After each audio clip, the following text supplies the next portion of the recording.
Bonsoir à tous, J-6 avant l'ouverture du mercato et aujourd'hui nous nous intéressons à Tottenham. Fraîchement débarqué chez les Spurs, le fantasque entraîneur portugais José Mourinho a pour habitude de dynamiter les marchés des transferts. Pour son premier avec sa nouvelle équipe, il sera donc très attendu. Il a d'ores et déjà ouvert la porte à un départ pour 3 de ses joueurs. Il s'agit du milieu de terrain kényan Victor Wanyama, du latéral gauche anglais Danny Rose et du milieu danois Christian Eriksen, très courtisé.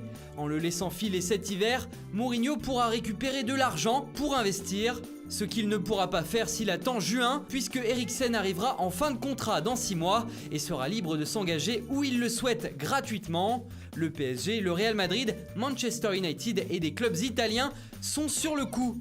À moins que le Special One ne réussisse à convaincre l'international danois de prolonger, c'est une possibilité que les deux camps n'excluent pas. Le défenseur belge Jan Vertonghen, lui aussi en fin de contrat en juin, pourrait suivre le mouvement et signer un nouveau contrat. Côté arrivée, José Mourinho aimerait une nouvelle fois recruter Nemanja Matic, qu'il a eu sous ses ordres à Chelsea, mais aussi à Manchester United. Il représente tout ce qu'on veut chez un footballeur, la loyauté, la constance, l'ambition et l'esprit d'équipe, a déclaré le Mou en parlant du Serbe. Un prêt serait à l'étude, mais l'AC Milan guette également cette opportunité. Le Portugais est resté aussi en contact avec Marouane Fellaini, parti jouer en Chine depuis 1 an.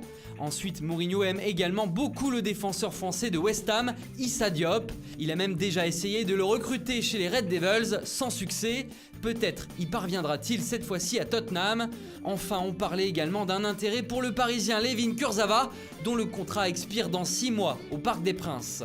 Toujours à l'étranger, Olivier Giroud a un nouveau courtisan pour quitter Chelsea cet hiver.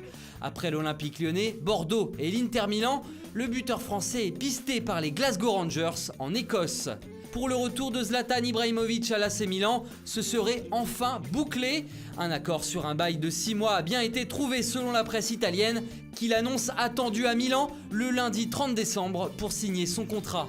À Manchester City, Pep Guardiola serait décidé à recruter un défenseur central. Il a ciblé Nathan Ake, le défenseur de Bournemouth, mais ce dernier devrait plutôt se diriger vers Chelsea.